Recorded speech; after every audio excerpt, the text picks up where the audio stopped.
মুসলমান ভাইরা আমার, মুসলমান বন্ধুরা আমার, যখন রাত্রি গভীর হয়ে যায়, পৃথিবীর সমস্ত অফিস আদালতগুলো বন্ধ হয়ে যায়, সরকারি প্রতিষ্ঠানগুলো বন্ধ হয়ে যায়, বেসরকারি প্রতিষ্ঠানগুলো বন্ধ হয়ে যায়, এমনকি সরকারের কার্যালয়, সমস্ত কার্যালয়গুলো বন্ধ হয়ে যায়, প্রধানমন্ত্রীর কার্যালয় বন্ধ হয়ে যায়, সংসদ ভবনের সব কিছু কার্যক্রম বন্ধ হয়ে যায়।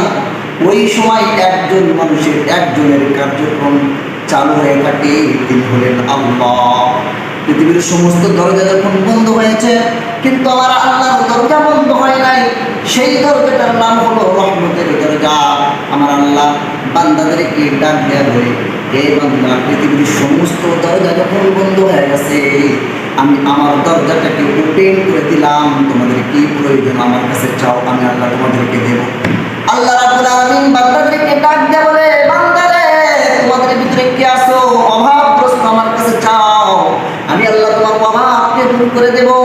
কি আছো ঋণগ্রস্ত, আমার কাছে চাও, আমি তোমার ঋণকে পরিশোধ করে দেওয়ার ব্যবস্থা করে দেব। কি আছো অভাব অনটনের ভিতরে, আমার কাছে চাও, আমি তার অভাবকে দূর করে দেব। কি আছো পেরেশানির ভিতরে, আমার কাছে চাও, আমি তোমার পেরেশানি দূর করে দেব।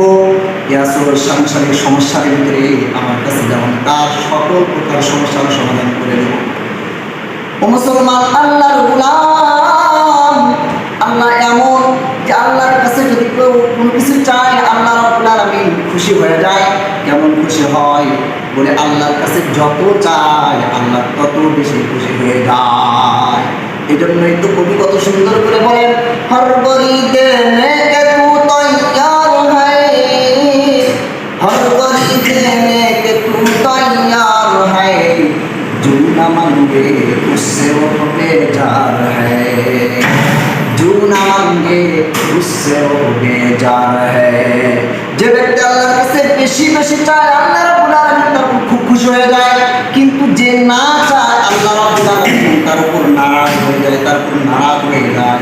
বন্ধুরে, আমরা যদি দুনিয়াতে হাইসিয়তের দিকে দেখি, যে একজন মানুষ যদি আরেকজনের কাছে কিছু চায়, একদিন চাইলে কোনো প্রবলেম নাই, আরেকদিন চাইলে একটু মন খারাপ হয়, দ্বিতীয়বার চাইলে কিন্তু সে আপনাকে নিরাশ করবে, আপনাকে কিছু দেবে না, বরং আপনার উপর রাগ হয়ে যাবে, রাগান্বিত হয়ে যাবে।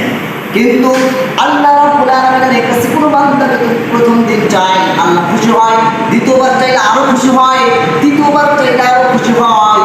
বলে আল্লাহর কাছে যতবার চাইবে, আল্লাহ রাব্বুল আলামিন তত বেশি খুশি হয়ে যায়। সুবহান।